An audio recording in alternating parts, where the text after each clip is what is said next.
Game day, man. That's Game. right. Hey, that beard's got a little thicker since I saw you last. Well, I mean, if we're going to score 48 points, I can't touch it after that. Yeah, I hear that. I hear that. 48-28 coming off a big win, two big wins against Washington and South Hagerstown, right? So you got some momentum going into tonight. Can you tell me a little bit about the first game against Musselman, and what adjustments you guys made to run off those two games in a row, and what you're hoping to build off moving forward? Yeah, and I think the biggest adjustment we made was um, our guys just got a little bit more experience. I mean, I didn't mention it much in the offseason because you don't want to, announce this stuff, too much.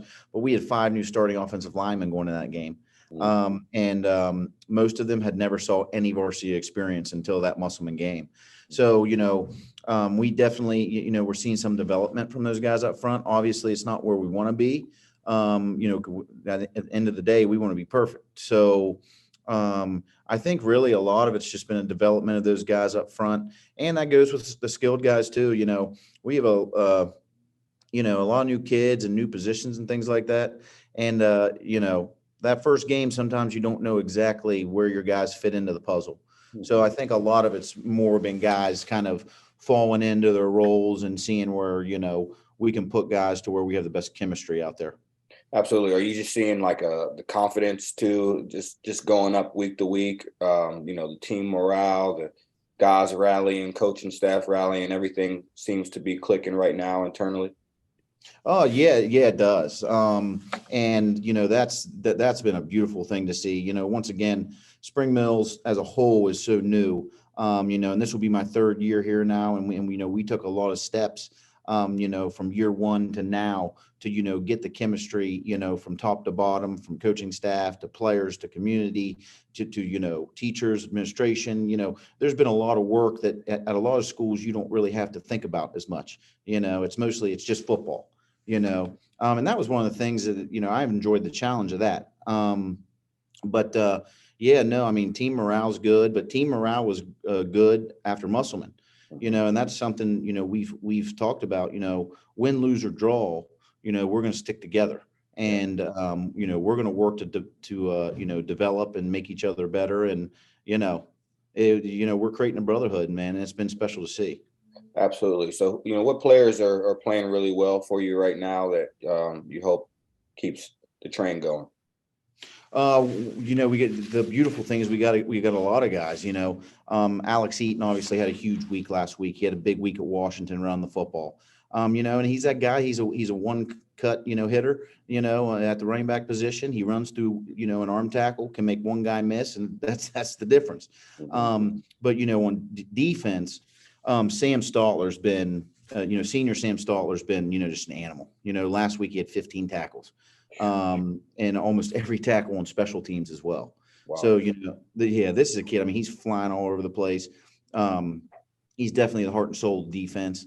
Again, we had a newcomer, a young man that moved here from Georgia late in the summer, Cam Taylor, that little scat back, at the slot receiver position, had a big, night Friday night, had a big 80-yard touchdown in crunch time.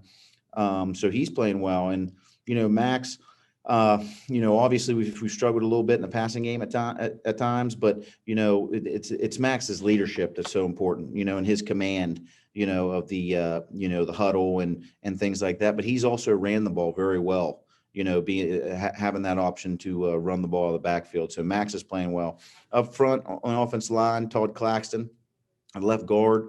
He's kind of leading that young unit. He's the talker. He's the one pointing out the mic. He's the one. Hey, hey, Todd, what do we run? Yeah, Todd knows. So he's been a big staple for us up front. Also, two Keon Mills at receiver. Again, and I kind of told him all week. He's doing things you don't see in the newspaper. He's locking down their number one receiver. He's eliminating that number one threat on the edge on defense. And on offense last week, we talk about our backs having good games, which they did. But Keon's blocking downfield at the receiver position was phenomenal. And, his work out there blocking turned, 10-yard gain into 40 and 80-yard touchdowns. Yeah. So, we got a lot of kids doing the little things right, and that's been fun to watch. Awesome. You've got a Jefferson team that's coming in off of 2 losses, and the one loss last week was a tough loss against Musselman, close game. So you know they're going to be hungry coming in, and they've got a lot of talent in the skill positions. So what are you guys, telling your players this week, schematically, defensively, to get ready for Jefferson? Yeah, again, with them, we got to make them sustain drives. Like you said, that they got talent across the board. I mean, there's scary talent over there. So it's one of those things we got to make them sustain drives and eliminate the big play. It's the bend don't break mentality this week defensively. And again, those kids are getting great coaching on the defense side of the ball. They've responded very well. When it comes down to it, they need to read their keys and do their assignments. Once again, just don't let anybody get behind you. We can't have a blown coverage. We can't really take one false step, because with the speed and talent they have, you take one false step with these guys and they're by you. So, we're going to have to keep it very tight and very disciplined on defense this week.